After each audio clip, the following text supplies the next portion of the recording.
A good day to grade 12s. We are going to do a touch-up of paper 3, English Home Language revision. We just need to put in place everything that we are expecting from you on Monday. Before I even start the session, a good luck to all of you. You have come so far. May the journey starting on Monday be very fruitful for you. And we hope you pass all your exams, not just English Home Language, all the examinations, to pave a proper way for your higher education next year at varsities. Right, we are starting our exams with English Home Language paper 3, and that is what we're going to touch on today, which is the essay writing and the transactionals. We're just going to put reminders in place and expectations of what we want you to do. It's a 3-hour paper. We all know that by now. And I believe the best way that we can advise you is not to take any shortcuts or rush the process. It is a process writing paper, and I believe that's one of the reasons why it's elongated in terms of time frame. But we hopefully are looking forward to the processes all being in place and time management having been practiced properly, so that you can be able to do the right thing. That is the highest allocation paper on your SSMs. So we're expecting that it will make a dent in your 75%. So please, let's make sure with this paper 3, you're writing it first, unlike at the end of the exams when you're exhausted and drained. So which means you will have the energy, you will have the creative juices flowing when you write the paper. Please be aware that relevance is important, choice is important. Whatever you choose, please make sure that it becomes relevant, and therefore you can be able to do justice to the essay. All right, without any further ado, let's go to the structure of the essay. We definitely have 3 things that we expect in the structure. We have our introduction. The key word in the introduction, it should catch the reader's attention. Please, let's be captivating when it comes to the introductions. Be very striking, entice the reader to continue reading. That is your hook for the marker to continue marking you and to give you what you need as a mark. So please, whatever we do in the introduction, let's do away with this essay, we'll do this and that. Please, rhetorical questions. Put a rhetorical question if you must, to catch the reader's attention and involve them so that they can be part of your introduction as much as possible. I believe we've come so far now. We've looked at so many comprehension passages. I always tell my learners that please use what you do in comprehension passages to build ideas of how to build on your introduction and your content so that you can be able to have a catchy and relevant introduction to an essay. One of the things that we also expect is that always it should be short. Don't go long in the introduction. Please go short and make sure that you are able to captivate. Attention-grabbing statements is what we expect. A quotation, a statement, a rhetorical question. Those are things that we expect you to give to us as a catchy tool for you to have a beautiful introduction. You definitely have a body.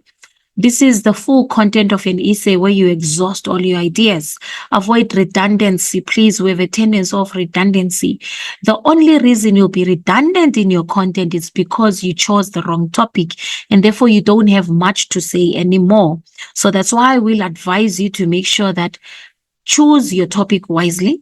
Make sure that you are able to have enough content. Your planning must be exhaustive enough for you to say, I will not be repeating myself. I have this and this and this to touch on. I push my learners to go 8 points in the planning phase to say you have enough points so that you don't have to meander around the same issue over and over. So please do not avoid the planning phase as much as possible, as it will help you to jot down your ideas and be able to know how your body stands out. The body must be divided into paragraphs, each of which must have a main idea with supporting topics. Please, paragraphing must be done right. We are pleading with you. You have a tendency of making elongated paragraphs so long that it becomes so exhaustive to mark. Please make sure you divide your work into tangible paragraphs so that you can be able to now have the marker breathing properly when reading. Please make sure you punctuate your sentences in your paragraphs and not just be having complex sentences, compound complex sentences. Vary your sentences, simple, compound, complex. Please make sure you have a main idea, and then that's when you can expand on it with your supporting details. 7 to 8 lines, that's normal paragraphing, guys. So please, let's make sure we do right and not be going too much with the creativity and now writing a paragraph of 12 lines, 13 lines, 14 lines as we usually get. It is not a summary. Remember, it is just a paragraph. You are still going to have other paragraphs in your body. So let's make sure we divide our content properly. Your conclusion, just as you did with the introduction, it was short, it was catchy, it was striking. The conclusion must be short as it is rounding off your essay. You don't have to repeat yourself in your conclusion. Just round it off. Put a statement, a bold statement across that shuts down the whole argument or that lays the issue to rest if you must, but in a short, way that is able to close off everything. So don't repeat anything because you don't have to emphasize on anything. What you simply need to do is to round it off and then you'll be done. All right, let's move on. Steps to writing an essay. This is the process writing we're talking about. We definitely must plan. As I said, I'll repeat myself. I had to push my learners to go 8 points with the brainstorming and planning. They have to put them down. It's a pre-writing phrase, guys. It's not written after the essay. It is written before the essay because that is where you can actually realize that you left something out and then you can be able to now add on as you are going on. Brainstorming is just points. Remember, others use clouds, others use a flow chart, others use just listing format of points, others use, what is this one? A round circle thing or diagram, whatever they use. It doesn't matter what format it comes in. What matters is that your ideas are clear in the planning. To say you'll touch on context of something, you will touch on the issue of this, you will touch on ideas of how to combat something, you will touch on advice given. You must be able to make sure that in your essay you do all those things that are supposed to be done according to the types of essays as we're going to go down now. Please, mind maps, keywords must be clear. So as a result, if your planning is in place, it means you will not struggle with the whole essay because drafting now is just putting your mind map into flesh and giving it a proper context. Drafting is when you are quickly writing your essay, but then mistakes are norm, and therefore it means that you will make mistakes. But you must be able to be creating a story out of your ideas when you're drafting, and therefore that's when now you must edit it. When you edit it, that's when you check your language.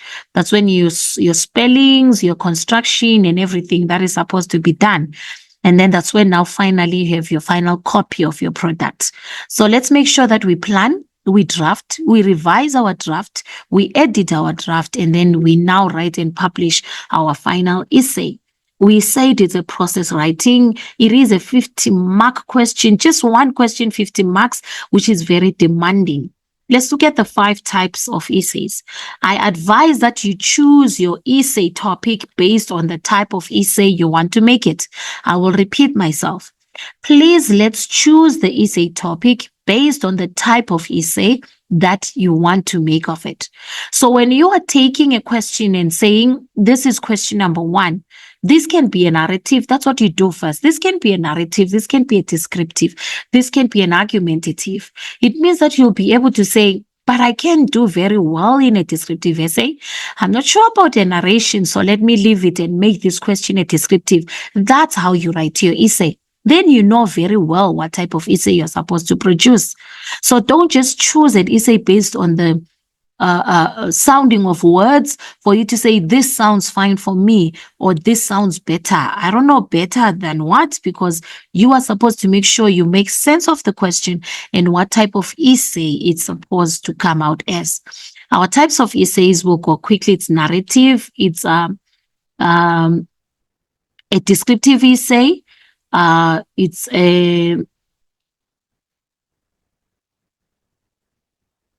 our next one is a reflective essay. So you choose your topic based on what type of essay. A discursive essay, and then you have your argumentative essay. So decide what type of essay you want to make of it, which will make it easier for you. And then we finally have our interpretation of visual stimuli text, which are the pictures that you are given as questions.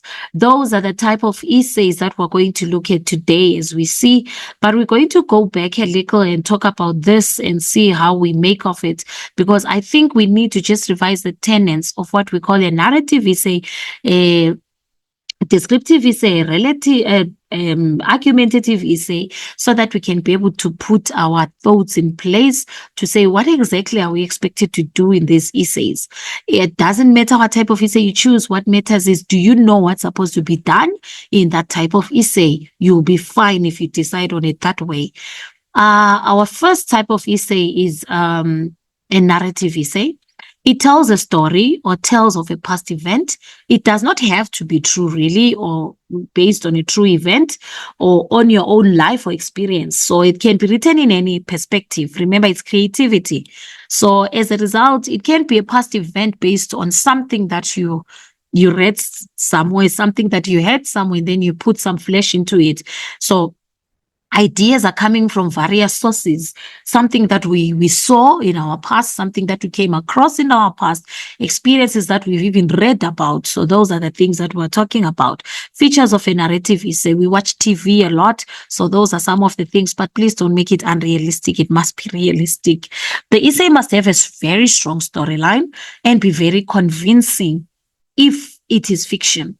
Who is your protagonist, main character? What are the protagonist's intention? So as a result, you must paint a picture and a narration about your protagonist. What are the events that set your story into motion? Which means there must be a sequence of events, and the development of the events must be very clear. What is the unexpected challenge or obstacle that now prevents your protagonist from achieving his or its plans? So as a result, we must be able to say, there is somewhere where there's a crossroad, and therefore it means that there must be a decision that must be taken. So as a result, it is in the past tense all the time. In other words, we're saying, I believe when we're coming to a narrative essay, we always talk about the issue that it takes this format. Remember, we have stages in a story. We have always the introduction. We have the, we call it the exposition usually. And then you finally have your development, you have your climax, you have your resolution, and then finally you have your ending. So as a result, it usually takes this format because it does follow stages, and the events must be chronologically given. As a way of this leads to that, automatically this comes followed by this. So as a result, when we say a narrative essay, you must really be able to put a story into line in the form of that we usually do in paper 2, to say a novel is usually having that. So your story must have those stages for it to be very convincing. We are introduced to this. You introduce the protagonist, you give a picture of the protagonist mentally, and then you develop now and bring a storyline, and then you give the climax or the challenges or obstacles, and then finally how overcoming those obstacles, challenges, and solving of those problems is done, and then finally your essay will end. It is written in the past tense. Please, can we make note of that? It is written in the past tense. The introductory paragraph should capture the reader's attention. We've talked about this one during the structure. An unusually interesting ending gives a story the final touch. I love the word unusually. Unexpected. Take the marker out of their comfort zone and make sure that they even surprised how they came to this interesting ending because they were not expecting it. That's what we call a narration. The reader's interest, who's your marker, must be maintained until the end. So think about the style, think about the rhetorical devices and action that must ensure sustainable interest. We usually leave these things out. You see the styles of writing when you're doing your comprehensions. As I said, there is a relationship between your papers because we take the style of writing from paper 1. We can also take the style of writing from paper 2. Rhetorical devices are from paper 2, which means we must be automatically able to come up with what we call the personifications, the similes, comparisons, the metaphors, the hyperboles. The paradoxes must be able, I'm not saying use all of them. I believe 3 are enough. You'll get away with it. Rhetorical question there. Create your own simile or metaphor somewhere there. Create some hyperbole somewhere there. And as a result, you'll be fine, dusted for the exam. So as a result, this also is one of the things that really needs diction. We're doing so much diction in our poetry, and I believe you now understand that words have an impact and really make a stamp in any type of writing. So these are the things that you must infuse now. We expect you to give them to us in the examination next week. So please look at words that really call out, that can be really interesting for a narrative essay. And you cannot go wrong if you really do those things. You still have time. A successful narrative vividly highlights sensory details such as sight, sound, taste, smell, and tactile sensations. So when we say a successful narrative, it means that you touched all elements in the description. The senses are awakened, and as a result, sight, what you saw, the sound, what you heard and what it sounded like, the taste, the smell. You don't have to use all of them, but at least have some sensory details to bring in. Remember our poem, it is a beauticious evening. So as a result, I'm just trying to bring in something that says, touch on what you see. And as a result, when you're narrating, it can bring in a beautiful image of a sunset. So as a result, that's what golden, a sunbeam. So there's this beautiful images that are brought up of the site. So these are the things that we expect you to include when you're talking of your narrative essays. It often has a strong descriptive element. We have a sample which says, in the middle of the night, the thunder was screaming in a gruesome voice. The rain was pouring. Not it was raining, as usually say, but it said the rain was pouring like a waterfall. There we go. Beautiful description and a simile given there onto the windowsill. As usual, I was alone, scared. Punctuation beautifully done there for parenthesis. Guys, let's be very creative when we're writing, because let's look at the diction. In just 3 sentences, we're having beautiful diction. We're having a beautiful sensory detail. We are having a beautiful, what is this one? Simile. We're also having a beautiful parenthesis, punctuation beautifully used, and emotion brought in.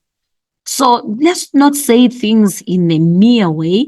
Let's make sure we creatively say them to have an impact. That is what we call creativity in writing. So as a result, let's be very careful. Let's not leave the things that we've been learning in paper 1 and 2, because they are going to be your basis of building your creativity. Write an essay of 400 to 450 words. Let's all meet the limit, please, and not lie on the word count on one of the following topics. An uncomfortable truth. Broken dreams in the middle of the night. You make your own choices, guys. So as a result, try and find one where you say, which one can I bring into a beautiful narration? Is it broken dreams? Is it in the middle of the night? Or is it an uncomfortable truth? Did horror happen in the middle of the night? Broken dreams, which is loss of hope and lack of determination to go on must be given. Feelings must be brought in of how people feel, or how that person you are narrating about felt when they could not achieve their dream, go to university because of whatever transpired. And therefore, it means that you must bring it into a beautiful narration. What started off as beautiful is now developed into something which creates a sense of something going wrong. And then climax is the actual brokenness of the dream happening. What is the incident that makes the dream now futile? And then what is the ultimatum, the decision that has to be made, or an alternative that must come in, since the person cannot achieve anything that they wanted to be? So many things must be brought in, but it must be developed beautifully. So as a result, let's make sure we choose wisely. Let's go to the descriptive essay. The descriptive essay, you are required to describe a person, memory, situation, place, experience, or any object. The essay question will guide you on this. It says, in contrast to other types of essays, the descriptive essay allows you to use many figures of speech and descriptors, adjectives, and adverbs. We fight so much in question number 5 to say, identify the part of speech of this word. So you must be able to know your adjectives and your adverbs and use them wisely, because they are the dominant section in a descriptive essay, thus allowing you to give a vivid, memorable, and powerful image of what you are describing. A mental image must be drawn. Details must be given. You can picture it. So imagine if you don't picture it, don't expect the marker to picture it, because it's coming from you. See it in your mind first, and then that's when you know that the marker can also see it. Please hear it, feel it, smell it, and taste it. It must seem almost real, because it's a mental picture and it's a mental story that paints a picture in a person's mind. So when you say you give details, you say you yourself can picture it. You can see it in your own mind. It means that you are guaranteed that the other person will see it as well, which means the marker can be able to see it beautifully as well. But don't expect us to see what you can see. If you don't see it yourself, don't give it to the marker. You're shooting yourself down when you do that. So please, let's make sure that whatever you are writing, value it yourself first, and make sure that you are ready to say, yes, I'm seeing it. The marker can definitely see it as well. Don't leave the marker, guys, when you are writing. Have the marker at the back of your mind always to say, I'm doing it for my reader and my audience who is my marker. I have to make sure that this person gives me the marks. I must convince this person. I must create something vivid for this person. And therefore, it means that you're on the right track, because you're not writing for yourself. You are writing for a specific audience, and that is the people marking you. Take note of the following when it comes to descriptive. Use the present or the past tense. Depending on what the question demands, you will decide based on the question. Select your words, which is the diction, carefully to achieve the desired effect. Use figurative language. Use sensory language as shown before. So when you're doing a mental tick of yourself, that's when you should be asking yourself, did I use the right tense? Did I use the appropriate diction? Is it convincing and emotive enough? Did I use figurative language? How many? Oh, here's one there. Did I use the sensory language? The sight, the sound, the taste, the touch, the smell. So the example that is coming to you is not just a smell, We don't just say, what's that smell? You have to be clear to say, what's that, what is this one? The acrid smell penetrated my nostrils as I breathed deeply. The humidity after the rain clung to my skin as I walked to my crippled car. A description has to be given. The car is old, but he doesn't call it old. He says his crippled car. So as a result, the smell is not given as just a smell. It's the acrid smell. When we're talking about a touch, you must be able to say the velvety feel of something. Please be very clear in your senses and descriptions and sensory language, because you don't just take something and just say, it tasted good. Oh, come on, guys. You must say the smooth taste of this. You must be able to explain and give a beautiful description so that the person can almost taste it themselves. The sour taste of this, and therefore you must be able to say a combination of bitter and sweet. You must be able to give the senses properly. So you really need to put in your diction as much as possible before that. What is this one? Before the day you write. Your sensory language will give the reader an opportunity to engage all five senses in reading your descriptive essay. So as a result, when we say how to use the five senses in your writing, we have the sense of sight. The tiny red ant climbed up the broken twig. Smell, the sweet smell of freshly baked apple filled the air. The taste, one bite of the sour lemon caused my lips to pucker. Sound, the car squeaked every time I hit a bump in the road. Touch, the sharp edge of the paper cut my finger and made it sting. Beautiful descriptions of the senses. There's definitely creativity when it comes to a descriptive essay, and therefore you must be able to describe the following. Activities, examples. Hope, the neighbors, the season that brings out the best in me. You have to give a descriptive essay. When we're talking about hope, you must be able now to say, when you are almost close to it and can smell it so close to you, which means so many senses will come in there. So the devastation of hearing news that will pull you down. So let's make sure that we try and bring in beautiful descriptions. For each one of the above topics, the aim is to show and not tell a story as required in the narrative essay. It says, study the table below. It illustrates the differences. Examples of showing. Slowly walked, sauntered, strolled. There are so many words that you can use.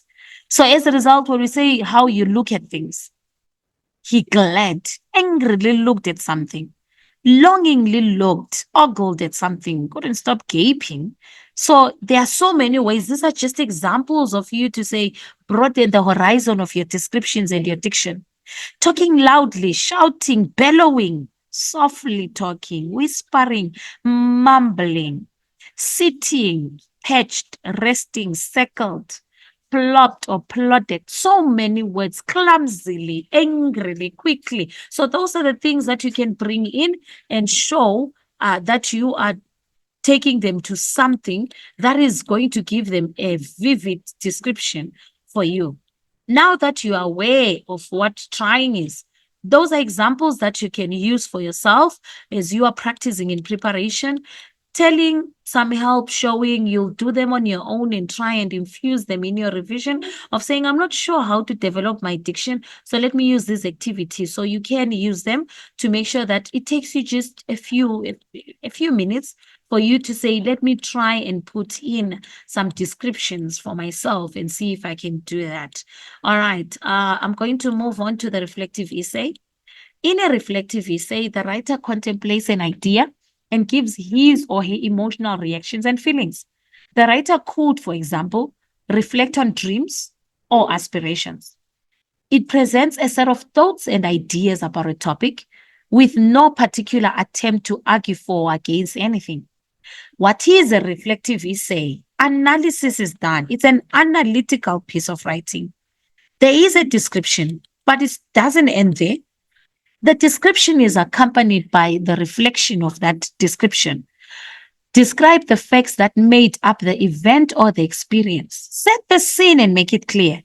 But you are supposed to evaluate the experience itself. So when you are going to give a description of an incident, please reflect on it. That's why we call it an analytical piece of writing, because you will have to now put an objective view of exactly what transpired without any bias. Features of a reflective essay. It is personal, can be or subjective. Feelings and emotions play a major role. A substantial part of an essay may be descriptive. These descriptions should be vivid and aim to recreate the recollections of feelings expressed by the writer. The ideas, thoughts or feelings expressed should reveal sincerity and personal involvement. Usually, on something the writer feels strongly about. When writing your essay, keep in mind that you should focus on the deeper reflection of yourself or your experience. Focus on your inner emotions rather than on the event itself. You must use an appropriate tone. So when we're saying reflective, it means that you must be able to use the right tone, which will reflect the emotions that you felt. You can conclude by stating what you have learned from the experience, which is the reflective part. The day I realized the importance of family, the day I realized the importance of a matric certificate, the day I realized the importance of self-discipline. If I could turn back the hands of time, now you will have to put into picture what exactly my haunting past. Below follows an example of an introductory paragraph for a reflective essay. The moment of truth is the title.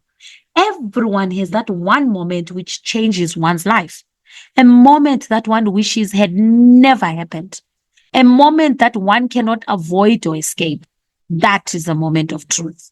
So as a result, when we come in, you have just included everyone because you've said it changes one's life. No one can escape or avoid it, which means you've included the marker. So as a result, let's go to the discursive essay. This is an objective essay and aims to give a balanced view of both sides of an argument. A balanced view.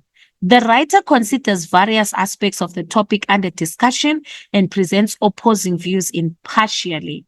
The writer may come to a particular conclusion at the end of the essay, but the arguments for and against must be well balanced and clearly analyzed in the course of the essay.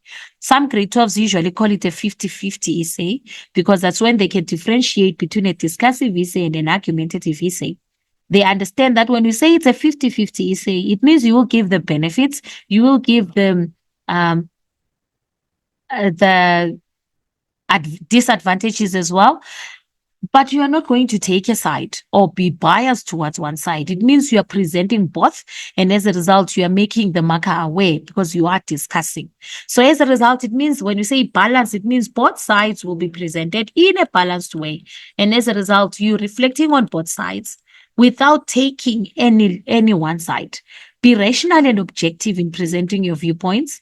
Your viewpoints should be well substantiated.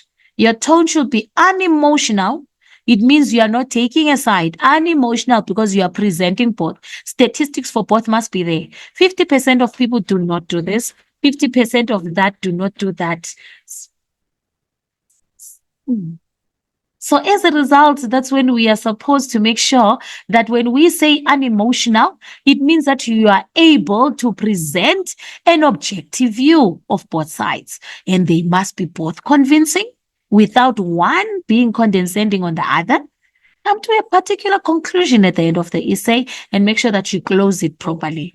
Despite the issue that this has benefits, we cannot discard the fact that we also have disadvantages of it, and therefore it means that we have to cope with both. So this is you coming in and showing the marker that you understand that we have both and we have to manage with both. We cannot do without the other, and therefore you leave it in that way. It means you haven't taken a side and forced the marker to take a side. Giving children pocket money as a reward for hard work builds character. So it means that you are bringing both issues to the party.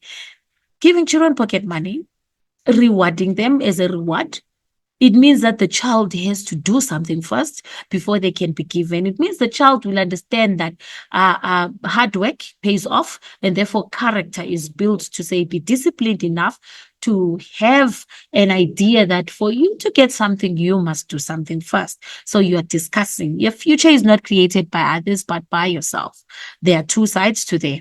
Parents do create our future, but on the other hand, you yourself must take a role in actually coming up with your own future plans and working on building your future plans. So you're not taking a side. Freedom of choice has both advantages and disadvantages. So we are talking about the issue of advantages for freedom of choice, the issue of disadvantages for freedom of choice. Both of them are brought in. We are not discarding the other, and it means that we're exposing to the marker that there are two sides to the story, and as a result, we're not taking any side. So as a result, these are some of the things that you can use as a practice field or a practice ground for you to say, this is what I've done, evidence to back up my reasons as well.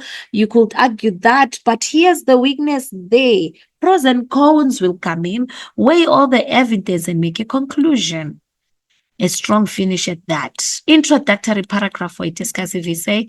Technology has improved our lives. Some people believe that technology has improved our lives, while others believe that it has been detrimental to our livelihoods. However, it is difficult to imagine the world without it. It is a necessary evil. This person is brought into two sides: technology's benefits and technology's disadvantages to us. And as a result, both sides have been brought in. Improvement of our lives, but at the end of the day, evil, because it has ruined our lives. So he's going to present both sides. So which means both will be discussed and he will not take dominance, or she will not take dominance of one above the other. Now let's go to the other part of this one, which is an argumentative essay, so that we can be able to see the differences between the two, because they are not the same. In an argumentative essay, the key is that you must have a specific opinion or viewpoint and argue to defend or motivate your position. Your opinion should be clear throughout. This is a subjective essay in which you try to convince the reader to share your point of view. Learners call it 20, 60, 40, but the equation is not the same, because your own side, you are going to have more to say, and therefore it means you are leaning more on your opinion, and therefore you are leaning less on what is against your opinion, and therefore that's why we now call it a subjective essay. Remember what we said. We say the discursive essay will be a 50-50. But an argumentative essay will have an imbalance of some sort, because it can be a 60-40, an 80-20, a 70-30, depending on how you bring in or what you have to say and what you have to say against. What is the point of an argumentative essay? We are asked. You want to get your point across. My apologies. It says you want to get your point across. If you want to get your point across, it means that you must be heard and you must be understood. So when we say you must be heard, it means that you are saying that you want others to believe in what you have to say. An argumentative essay does the same thing. Try to convince the reader of your point of view. It says an argumentative essay is subjective and strong opinions are expressed. The essay should start with your view of the topic in an original and striking way. You should focus on points for or against a statement. You should give a range of arguments to support and substantiate your view. You should use a variety of rhetorical devices and persuasive techniques. Use emotive language in a polite manner, it says. Your conclusion should be strong, clear, and convincing. It does have an introduction. It does have a body. So as a result, arguments supporting your stance must be given. Argument 1 supported by evidence. Argument 2 supported by evidence, and so on. Arguments opposing your stance should also come in. Argument 1 by evidence, refute this argument. Refute this argument for your whatever you must be doing, so that you can also conclude properly. So as a result, this is what we're talking about when we say an argumentative essay will not be the same. And such, let's go on now to here. Most teenagers today do not pay much attention to leading a healthy life. Do you agree? Teenagers are influenced more by their friends than by their parents. Do you agree? Life is what happens when you sit around and mourn. So which means that you have to agree or disagree. So as a result, you must choose a side. Which one are you agreeing with? Which one are you disagreeing with? So you must be able to come across and tell us exactly which one you are for.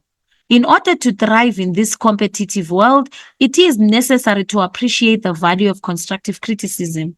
People who cannot accept constructive criticism are unable to succeed. They do not get along well with other people and usually become defensive, blaming others for their mistakes. Oh, wow. Interpretation of visual stimuli is our next one. Remember, those are the 6.1, 7.1, 7.2, 6.2, 6.3 that are based on pictures. So it says it's a picture or an illustration that asks you to write an essay based on what you see and the emotions that may be evoked. The purpose of the visual stimulus is to get your creative mind working. Your essay can be written in any style. You decide what to make of that visual stimuli. Do you make it a narrative? Do you make it an argumentative? Do you make it a discursive or a reflective, or a variety thereof? So you decide there. When responding to an essay with a visual, ask yourself the following questions. What can you see in the images provided? What stands out in the image? What is the focus or main idea of the image? What thoughts come to mind? What feelings, emotions are evoked? Provide a suitable title for your essay. You have to provide the title yourself, which means you make up your own essay based on what you have decided is the main focus or idea of the image. It is advisable not to merely describe the image visual as a literal response to the essay. There must be a link between your content and the image visual stimuli. Remember to use the writing process as a guideline when preparing and presenting your response. The pictures reproduced below may evoke a reaction or feeling in you or stir your imagination. Choose. We have a female who's carrying a child and they're in the middle of nowhere. As we can see, the wide span of land. So you can decide what you want to make of the essay yourself. 2021, a new year coming from 2020. So that's the COVID times, I believe. And therefore now, when we were coming in, what did you experience? So as a result, what was being thrown away? Vaccine, COVID-19, challenges that we face there. So there are a lot of things that you can use now to create essays. Responding to essay questions, this can be in now your top questions, because sometimes we have quotations, we have proverbs. So if a question is based on a quotation, or is a quotation rather, if a question is a quotation or a proverb, it means that you must be able now to create an essay based on that quotation or proverb. This refers to a phrase or short piece of writing taken from a longer work of literature, poetry, or what someone else has said. Creative writing quotations from famous writers, leaders, or well-known people can provide a stimulus for writing a creative essay. Proverbs are also used as writing prompts. A proverb is a simple, concrete, traditional saying that expresses a perceived truth based on uncommon sense or experience. They are usually often metaphorical and figurative. So do not take it literally. It means there must be a meaning behind it, and therefore your essay must be based on a figurative level. So as a result, there must be a link between the quotation and the content of the written essay. They can give you an extract from poems, novels, articles. They've actually given us, I believe they gave us a cartoon frame. I think a cartoon piece that had 4 frames, and then an essay was supposed to be created out of that cartoon. A lot of new things are being brought in that are relevant to us and that we're doing on a daily basis. So don't be shocked about anything that comes in there. It says, when analyzing a quotation or proverb, you must consider the following. Pay attention to the main idea of the quotation. Reflect on what you think the quotation is about. Decide on the type of essay you can write linking with the quotation provided. Can I make it a discursive essay? Can I make it an argumentative essay? Can I make it a narrative essay or a discursive, a descriptive essay? If you do not understand the quotation, please leave it alone. You will be wasting your time. There are so many questions you can choose from, so don't force the issue. Your essay should be based on the quotation, but not on the author itself. Maya Angelou, we all know Maya Angelou, Martin Luther King, but we're not talking about Maya Angelou or Martin Luther King. We're just talking about the quotation of what is there. So as a result, that's why I'm saying it is only impossible until it's done. I believe the metaphorical meaning of this quotation is that unless you work hard to produce something, you will not believe it until you finally achieved. Achievement is through hard work. No bird soars too high if he soars with his own wings. Make sure you fit in where you're supposed to do. Don't put high expectations. Make sure you do things that are within your capabilities so that you can be able to excel and actually perform. Some of you say joy is greater than sorrow, and others say, nay, sorrow is the greater. But I say unto you, they are inseparable. Together they come, and when one sits alone with you at your board, remember that the other one is asleep upon your bed. So, in other words, we're saying sorrow is a product of joy that is not sought after. So, at the end of the day, it means that they are related. There's a relationship between the two. So, you must be able to take a figurative meaning of the quotation, and then you'll be able to make an essay of it. For example, 3.651 is a beautiful discursive essay. It's a beautiful reflective essay as well. So you can make a decision there and say, I'm making it a discursive, I'm making it a reflective. And that's when you can decide. That is what we call our essay writing. 400 to 450 words is your limit. So let's please paragraph properly. There are things that we need to make sure we put in place. Let me just highlight them so that we're able to touch on them, and you try and make sure that you solve them. Punctuation. Let's vary punctuation, please. It can't be full stop, full stop. We have so many things that we can use. Please, paragraphing must be normal. Paragraphs, normal and sizable. So don't make them too long, please. Please. And I believe we're also going to talk about, what is this one? Infusion of rhetorical devices. Various, please, not just one type. And also, please, let's talk about diction. Talk about being convincing. Let's make sure we do the right thing there. We must be able to bring in relevance of topic as well is needed there. Let's be very relevant. Let's be very relevant. I always make a joke in my learners' life about it when I say, we are so tired of the ghost in the forest, the ghost in the closet. Give us also relevant content that touches on us and touches on you as well, because we're both humans. But if you're going to give me a shallow description of there was a ghost in the closet and then you can't even describe, then it means you've lost the marker completely. That's our section A of our writing. Let's go to transactional writing.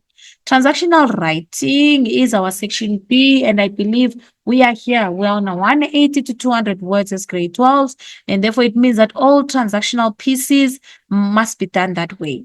We have letters, I believe. That's one thing that we are really enforcing, because we have different types of letters. We have informal letters, we have formal letters. So as a result, you must be able to differentiate what makes it a formal letter. Audience, who are you writing to? If you don't know the person, it means it's a formal letter. So if you know the person, then it means it's an informal letter. Your audience is key. When you read the question, ask yourself, who's the audience that I'm writing to? That will determine for you to say, what type of language and tone and register must I use? Your language and tone should be informal if you're writing to a person that you know, but your language and tone must be formal and polite when you are writing to a person that you do not know at all.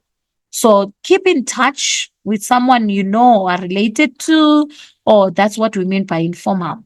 Give information, inquire about things, gossip, family matter, sharing news, congratulations, sympathies, which means that's where we say the purpose is informal. But if you're applying for a job, you're giving your views on an issue of concern to you, you're complaining, you're requesting information, then it's formal writing. You must include only your address and the date for an informal letter, but you must include both your addresses and the addresses of the recipient as well as the date. The salutations now is what confuses most learners lately, and therefore we've been trying to solve that, I believe, since we opened, because we're trying to smoothen paper threes. Salutation in a formal can be dear ND, whatever, but it's dear Mrs. Ndlovu, dear sir or madam, because it's formal. Your letter must have an introduction, body, and conclusion as different paragraphs. Your ending, if you say dear ND, will be your friend, your favorite niece, loved her, your grandson, and therefore you end off. There's no surname that can be needed if you're talking to ND and so forth. But if you're writing to someone you're familiar with, but you're not really of the same age, then it means you will include your surname. It will be yours sincerely and then your name and surname only without the signature. Your salutation must be formal, therefore, you must include an underlined or capitalized topic line or subject line, which means your letter must have a topic, and therefore, it means that you must be able to write it either in capital letters or you are going to underline it if you wrote it in small letters. Your ending or closing will be formal because you say, Dear Sir or Madam, or Dear Mrs. Ndlovu, it will be yours faithfully. So as a result, if you say Dear Sir or Madam, automatically it has to be yours faithfully. If you say Dear Mrs. Ndlovu, automatically it will be yours sincerely. You must include your signature as well as your initials and surname. So let's not make those little mistakes when we're writing our letters because we need them to be in place. We really need them to be in place. The topic question will determine what the content should be. Your content must be very well structured because even if it's informal, it must have a structure and must have a borderline of some sort. So as a result, put things in a logical manner if it's a formal letter so that it can strengthen your case, whether you're complaining, you are requesting. So be straight to the point, please. This thing of greetings does not come in, so we must be very clear. Informal letter, this is the features. So as a result, this is what we are talking about. So we are expecting you to give us this and such. This is what happens. So this is, I always encourage, please, can you internalize how your letters stand? Internalize that this must be there. No, this one goes there. Know exactly what is where so that you can be able to have a clear skeletal image of your letters. But let's look at what is this one?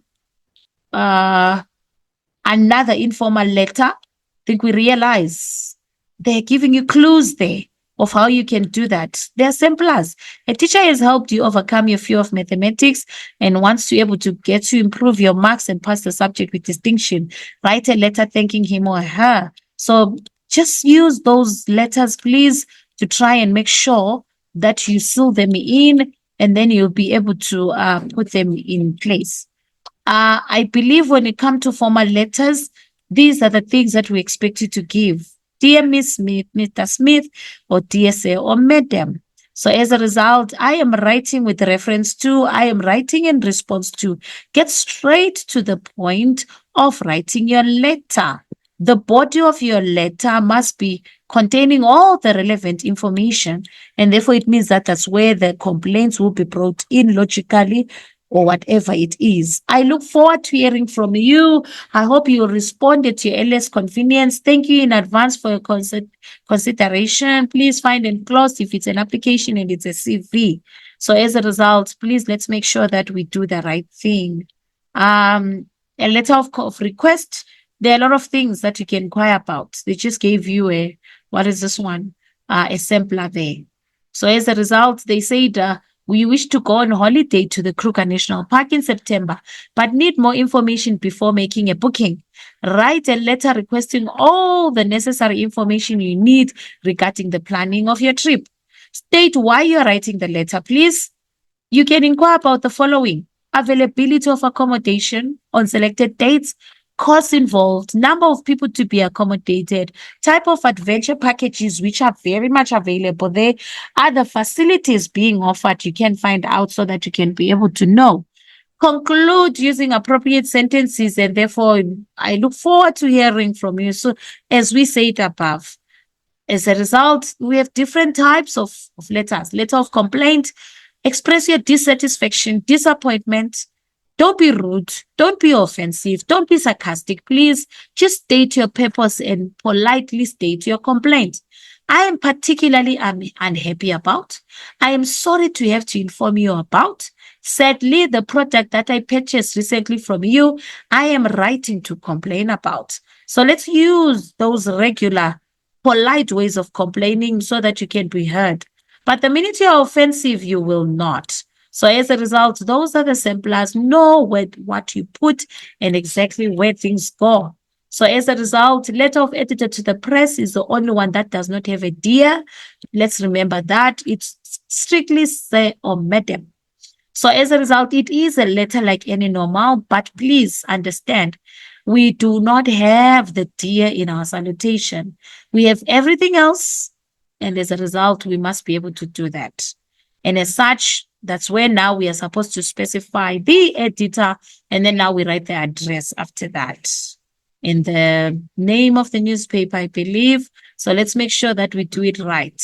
It is a formal letter, a very formal letter. So it has everything else, but it does not have the dear sir, or it's only sir or madam. All right. There we go. That's the letter to the editor where you have your address. We start off with the editor, the name of the newspaper, the address of the newspaper, and then sir or madam without the dear. And then it will be your subject line underlined because it's in short letters. During the past month, we have experienced the following. Get straight to the point, guys. Writing this letter, bringing to your attention the issue that we did not have this and this from a certain period of time to that time. Consequences of these disruptions must be given. Several requests were made. You are very specific, I believe. So please, let's be very clear that we are writing for serious purposes, and therefore we get straight to the point. So those are the things that we expect you to do.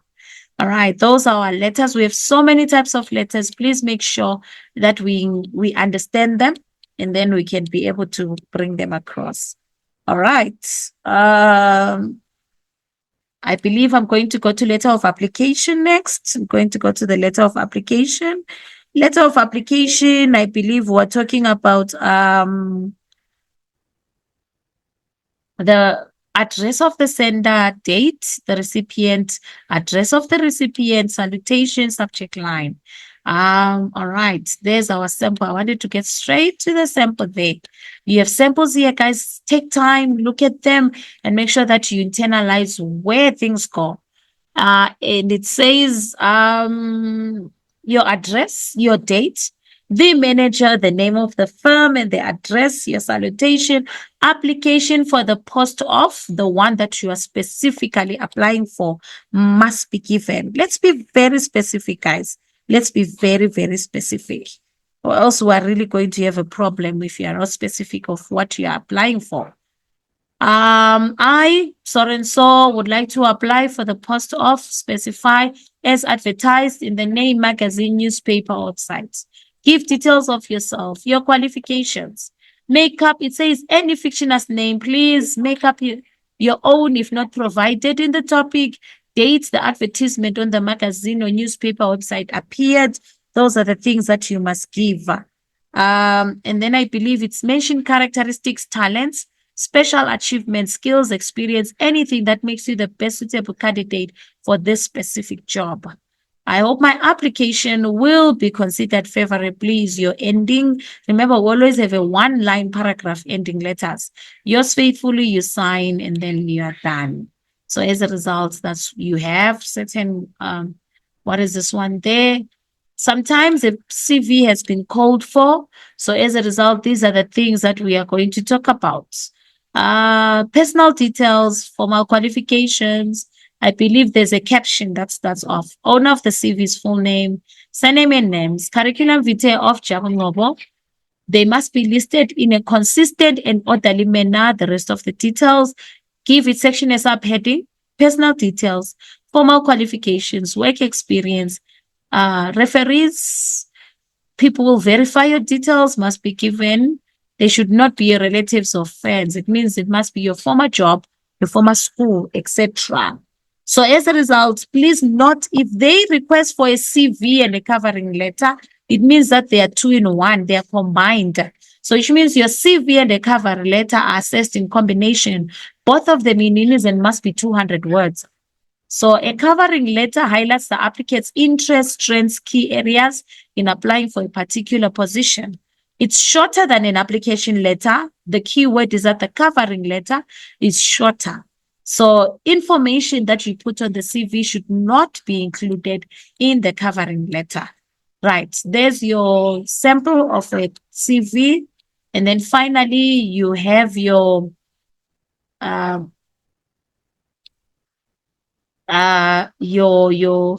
your CV and your letter coming in, and in combination will be 200 words. We are going to go to magazine and newspaper articles. They are written to inform, persuade, or entertain. Style and tone of an article is determined by purpose, audience, and the issue being addressed. School magazine will differ from that written for a local newspaper or magazine all the time, guys. Heading must be there. Style must be lively, neutral, or informal. The reader must be addressed directly. It can be descriptive or and figurative, appealing to the imagination of the readers. Names, places, times, positions, and any other necessary details should be included in the article. Ideas should be divided into clear paragraphs. The article should stimulate interest and keep the reader absorbed. So as a result, you have been asked to write a magazine article on bullying at schools. This article will be published in a teen magazine. The happiest days of your life by Paul Dlamini, it says. School days should be a happy time in a young person's life. What can make people's lives a misery during this time? The rhetorical question brought in. In my opinion, there is one word which answers this question. A beautiful piece that can be given. So as a result, this is just a sample that you can use for you to get through something. Okay, we have the agenda and minutes of the meeting. And when we say agenda, we are saying it's a list of items that will be discussed in a meeting. So which means this is a proposal for what will be in the meeting. That's the agenda. But the minutes themselves are what we call a record of matters discussed and decisions made as per items on the agenda. Features that must be in an agenda. The word agenda must be written at the beginning, as we see the sample here. I think you have to use these samples, guys, and make sure you put yourself in the right frame of saying this goes there. I must do this. I must do that in your final revision times. The name of the meeting should be next, and I believe followed by the date, time, and venue of the meeting. And then the agenda items will be listed there, and you'll be done with the agenda. Short, concise, just subtopics, and you are done. But the minutes themselves are more different because they are detailed. The name of the organization must be there as well. Short, show the date, the place and time in which the meeting was held. State the names of the people who attended the meeting. Provide a summary of what was proposed and finally agreed on. Must be in the past tense because they were recorded during the meeting, and therefore that's why they become that issue. Leave out trivialities like jokes that are made during meetings, indicate time meeting ended. Only become legal and binding once signed and dated by the chairperson after being read and adopted in the next meeting. Keep the minutes very simple. Do not include unnecessary information. Follow the numbering in accordance with the agenda. All right. So there's the sample for you. Minutes of Zinniaville Secondary School Governing Body Meeting. That's a heading. The meeting was held on the 13th of February 2021 in the public school library, I believe, or in the public library boardroom at 9 a.m. Agenda items are following the agenda above. 1 was opening and welcome, give details. Who gave the opening? 2 was apologies. Who apologized? Attendance, attached register is there. And then I believe it's reading and adoption of minutes of previous meetings. Matters arising must be brought up. New matters, all these are following the agenda. All these that are in italics are where the agenda itself, and now we're coming in and bringing in the full details. So let's make sure that we adhere to what we are supposed to do and put flesh, because agenda and minutes usually come combined, and as a result, they are marked in unison for 180 to 200 words.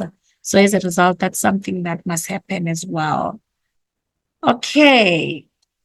We have reports, formal and informal. Reports are actual accounts or summaries written in a concise manner, can be formal or informal, are requested for a specific purpose and may be either investigative or an eyewitness account. We have what we call a formal report and an informal report. Formal is an investigative report which follows procedures. And informal report is you as an eyewitness now giving details of what you witnessed. So they are not the same. So as a result, as I'm going to put the samples up, because we need to make sure, right? I believe this is what we're always trying you to internalize. It starts with this. You must be saying to, from, topic, visualize it, put it in place, introduction, investigation, findings. What is this one? Conclusion, recommendations, done. So guys, please make sure you internalize what comes first, what comes second. That's the only way you can get away with this now, to say you cannot put anything out of place. You cannot. If you put anything out of place, please know that you are being penalized, and it can cost you actually. So please, let's make sure that we know what is supposed to be where, and we put it where it's supposed to be. If you do that, you will not go wrong. And therefore, let's look at an informal report, and you know exactly the difference. I believe this is what we need. We only have an introduction body, and we have, I believe this is a narration. An informal report is a narration of the incident and a conclusion. Let's go back again and look at the two differences. When we say we have a formal report, it follows procedures that are an investigation, an introduction, an investigation, findings, and recommendations. But when we're coming to the informal report, we have an introduction, we have the body, and we have the conclusion, and we are done. And then that's what you mean by saying formal and informal reports. Speech, my favorite, I believe, because we say them every day on a daily basis, though we don't realize that we really are. We are saying a speech is a written account of an oral address with a specific purpose in mind. The aim of writing a speech is to convince your audience to buy into your idea or pay attention to your subject of discussion. The purpose will be determined by the topic. In an examination, you might be asked to write a speech on a particular topic, or you could be asked to imagine yourself as someone else and give a speech to an audience. First-person narrative is used to express your opinion. Formality is always going to depend on the audience. If you're addressing your peers, then I believe you understand it's an informal speech. If you're addressing adults and people of authority, then you must be able to know it's a formal speech. So as a result, it does have an introduction, body, and conclusion, not you just writing one long paragraph and saying it's a speech. So please, let's make sure that you are able to tell your audience in your introduction who you are, what you're talking about, and grab their attention. Use a surprise statement, famous quote, or a rhetorical question to grab your audience's attention. Body, this is where you present your main points or main arguments. These make up your different paragraphs, and therefore you must be able to put it accordingly. Conclusion, sum up your key points. So as a result, this is what we mean. The following acronym might help you remember some of the points on what makes a great speech. P, I believe it's perfect. Personal anecdotes to bring your speech to life. Emotive language for E, to persuade your audience. Rhetorical questions to make your audience listen. Figurative language such as metaphors and similes. Emphasis through repetition. Comparison and contrast to make your point clear. tone of voice that is relevant and persuasive for a specific audience. So as a result, this is what we call a speech. And please, let's make sure we do the right thing, guys. Know your audience. Who are you addressing? Dialogue and interview. Our easiest, I believe. A dialogue is a conversation between two people. It is a record of the exchanges as they occur directly from the speaker's point of view. An interview is similar to a dialogue. The major difference is that in an interview, the one speaker prompts the other by asking questions, whereas in a dialogue, the speaker engages in a conversation. Question and answer, I believe, is what we call an interview. So as a result, please, let's look at the format. Write the names of the characters. I'm going straight here. Casey says this, Tembi responds. Casey talks again. This is an example of a dialogue. There's a conversation. So as a result, but when we come to an interview, we must be able to know that there will be question and answer, because the person is to ask a question mark will be placed, and then a response will be given. We got to the reviews. This is an individual's response to either work of art, a film, a book, a TV program, occasion, etc. It can appear anyway, whether it's a magazine or newspaper. It says reviews are subjective, as two reviewers may respond differently to what is being reviewed. Good reviewers attempt to be fair but honest. Right. Book review is what we're going to start with. Very honest, very frank opinion of the book that is substantiated by references to the text. It's a very mature and critical approach to the book. Evidence of an understanding and critical analysis of the book must be done. The story is important, but the way the story is developed and narrated is far more important. So the emphasis needs to be on the way the story is developed and narrated. And then finally, we have, I believe, use the following headlines to write your book review. You will have the title of the book, the author, the publisher, the genre, the date of first publication, number of pages, introduction, summary of the plot, main characters, narrative or writing style, themes, overall impact of the book, and recommendation. Film review, still under reviews, simply summarize the plot. Critical analysis of all major aspects must be done. Language and tone you use must match your target audience. Use the following headings, they say. Genre and plot storyline. What type of film is it? What is the film about? The setting, the cast, or the characters and portrayal. I believe we have the screenplay, and we finally have the script. So those are what we call our reviews. And as such, cinematography and lighting, editing, music, effects, comment on the director. It's very demanding. So you will decide. Restaurant review based on a place you've gone to, and as a result, menu, atmosphere, attitude, parking facilities, entertainment, open days and times, reservations if necessary, the price ranges of meals. Be very fair and balanced in your views. If you have something negative to say, make sure that you do not allow one negative point to cloud your entire experience. Be very reasonable. Restaurants are not fast food outlets, so it is unreasonable to expect food to be prepared and served in less than 20 minutes. Obituary, formal announcement of the passing of someone known by the audience. This one, I please beg of you, please make sure that you know how it stands. I believe this is I'm going straight to the templates. Heading, name and surname of deceased, year of birth and year of death. Name and surname of deceased, age, passed away on such a date at so-and-so hospital. The cause of death was a car accident or a cancer or natural causes. This is you writing it the way it is. He was born in this town, son and the daughter of, attended such a school, employed at and worked as that. Please, was a member of this organization or committee, RCL, enjoyed the following activities or hobbies, and then that's when you can now say positive things about the deceased. Very participative when it comes to extracurricular activities. If it's a school child, very participative in community activities. Be very clear. Survived by the following, so you must be clear. Funeral service will be held at this date.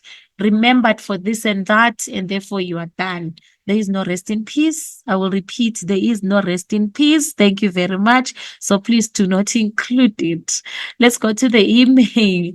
The email is a transmission of messages, sharing information, and as a result, I'm going straight to the format. There can be a formal and an informal, but I'm going straight to that because I need you guys to put it in. There we go. There we are.